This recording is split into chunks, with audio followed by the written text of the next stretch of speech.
Assalamualaikum warahmatullahi wabarakatuh. Jumpa lagi dengan Ulfia Rahmi. Kali ini kita akan kaji mengenai ruang lingkup dari filsafat.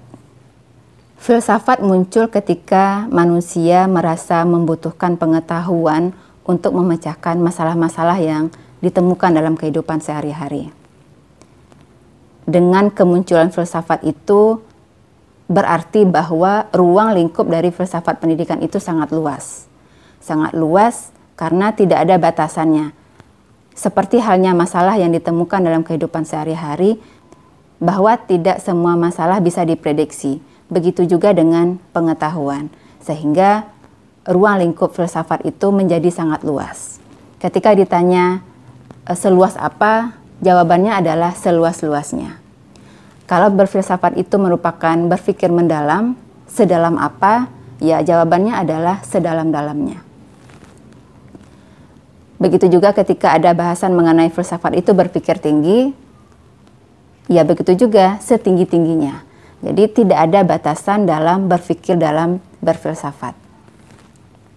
Tetapi ada beberapa hal yang perlu kita pertimbangkan ketika mencari kebenaran dengan cara berfilsafat. Ada kebenaran yang sifatnya hakiki, itu adalah kebenaran yang muncul atau yang diberikan atau yang diturunkan melalui wahyu oleh Sang Pencipta. Jadi kebenaran mutlak ini adalah kebenaran-kebenaran yang tidak bisa diganggu-gugat.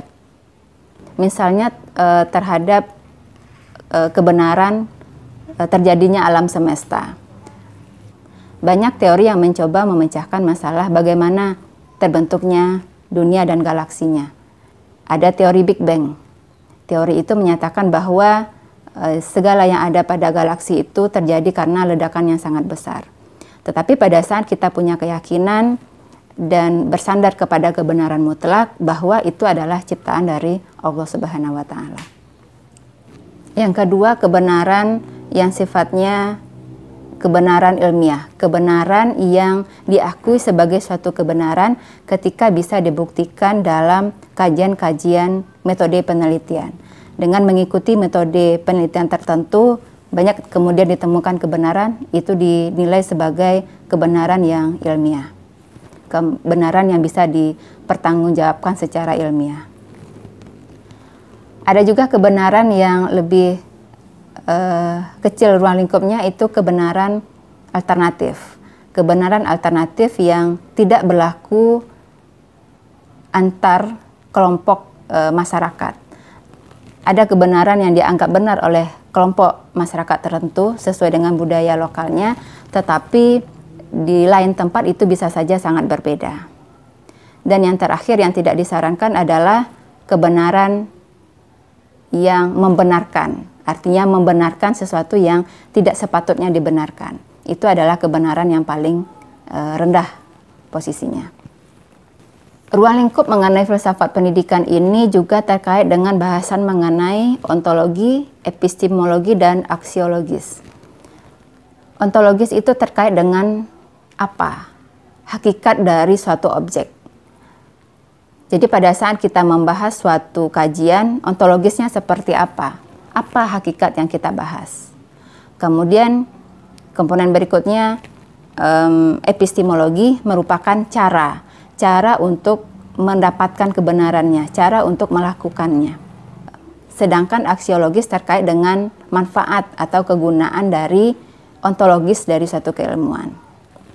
Seperti pada saat kita melakukan sebuah penelitian melihat pengaruh dari penggunaan media pembelajaran terhadap hasil belajar siswa, ontologisnya adalah proses pembelajaran dan hasil belajarnya. Seperti apa proses yang akan dilakukan dan bagaimana nanti hasilnya. Kemudian epistemologisnya adalah untuk kita mengamati pengaruh media pembelajaran terhadap hasil belajar, kita perlu menggunakan metode penelitian. Dalam hal ini, metode penelitian sebagai epistemologi atau sebagai cara untuk membuktikan kebenarannya. Dan yang terakhir, aksiologis, yaitu bagaimana atau seperti apa kegunaan dari media pembelajaran yang diterapkan untuk meningkatkan hasil belajar. Jadi dalam berfilsafat itu tidak ada ruang batasnya, karena kita berpikir sedalam-dalamnya, setinggi-tingginya, dan seluas-luasnya. Yang perlu kita dasari adalah keimanan dan ketakwaan, kepercayaan terhadap keyakinannya masing-masing. Ketika seseorang memiliki keyakinan, dia akan berpikir mendalam sampai batas kebenaran mutlak yang ditentukan oleh keyakinan yang dipercayainya. Jadi dalam berfilsafat itu tidak ada batasannya, karena kita berpikir sedalam-dalamnya, setinggi-tingginya, dan seluas-luasnya.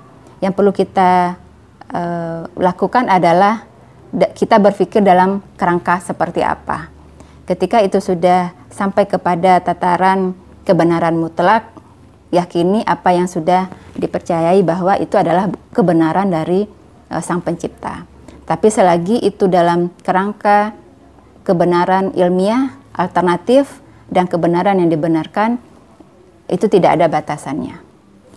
Selamat berpikir seluas-luasnya, setinggi-tingginya, dan sedalam-dalamnya. Terima kasih. Assalamualaikum warahmatullahi wabarakatuh.